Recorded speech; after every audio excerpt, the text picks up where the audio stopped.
Hi, this is Sal Jade from the Psychic Healing Academy for day 2 of the 30-day challenge to manifesting your goals and staying positive while you're manifesting them.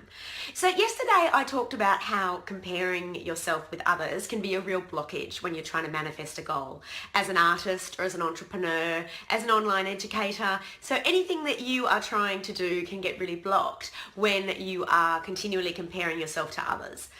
Today, I'm going to talk about knowing your stuff and how knowing your stuff is one of the most important things that you really need to dig into so you can look at what your blockages can be and so you can also stay continually positive when you're trying to manifest your goals.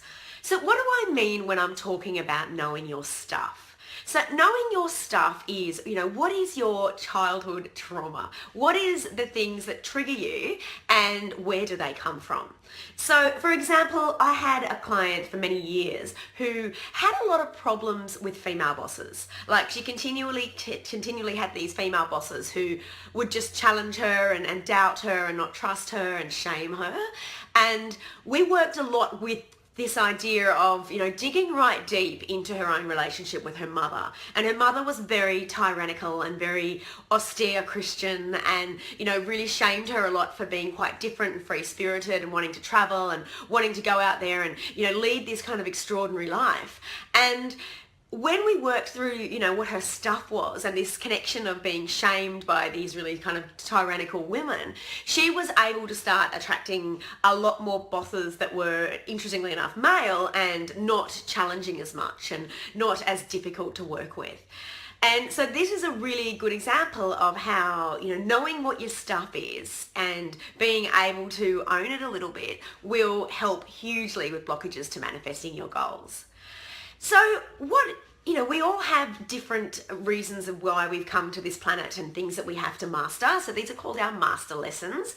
And what you have as your stuff and your lesson is going to be very different to someone else's. So say, for example, I've got a client who's got a massive problems with debt and running up credit cards.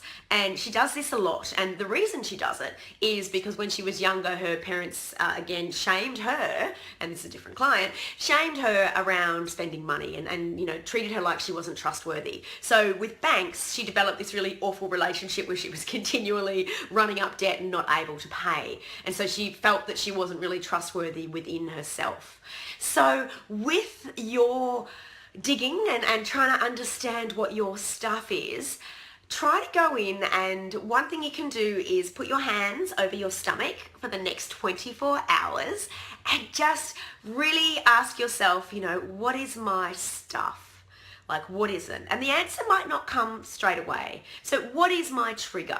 And you can even say to Source and Spirit, what is it that makes me, hello Debbie, lovely to see you. What is it that makes you different to other people around you when they're manifesting their goals? So this is particularly important with the law of attraction. So one problem I have a little bit with the law of attraction as a basic 101 thing is, yes, once we put positive energy out into the universe, we are going to attract better things. That's absolutely truth. However, your stuff is going to be so different to other people's stuff that you might find that someone around you can manifest something like that, and they've tried all the books and they've tried the affirmations and it's worked for them, and you're like, well, I did too, but it hasn't worked for me.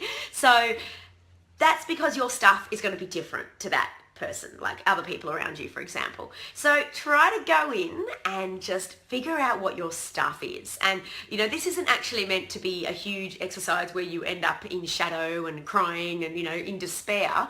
It's more like just being a little bit curious. So when I'm giving psychic readings, for example, and my clairvoyant healing sessions, I'm kind of thinking about it like a metaphysical detective. I'm kind of like, okay, well, what's going on for this person? Why is it that they continually have these problems with pretty colleagues, so colleagues that are much better looking with them? They end up in these human resources nightmares and fighting, and everyone seems to side with the prettier person they're working with. Where does this come from? And and so I'm digging into their childhood and what happened and where they felt vulnerable and shamed, where they felt embarrassed, where they felt that everyone ganged up on them, and we go in and look at when they first experienced that, and we shift and we heal that.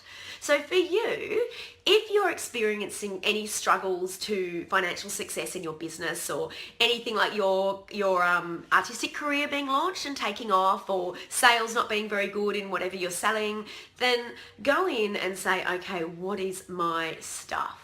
Look at what your stuff is, and just, you can write it down. Writing down really helps, but also just being conscious of it, because you're gonna get triggered while you're manifesting stuff. Like, it always happens. So if you're manifesting and you hit a blockage, if you can understand why it is that you're having this blockage, it's like what I call 50 to 60% of the healing done. Sometimes you don't even need to go and see a spiritual healer or a Reiki therapist or anything, because you're actually aware of it. So, you know, a lot of times you do have to, but just going in and going, what is my stuff? And really getting quiet with spirit and soul at some stage, but even just a few minutes for the next 24 hours will be hugely helpful. So, to staying positive and keeping you motivated. So that was today's tip for staying positive while you're manifesting your goals. If you've enjoyed it, please like and comment and share. And as I said, I'm really interested to see any comments you've got about, you know, what your stuff is. And you don't have to even go into personally. You can even just say, oh, eureka, that was that really hit spot on. And tomorrow I'll be joining you for day 3 of the challenge. So thank you from Sal Jade from the Psychic Healing Academy.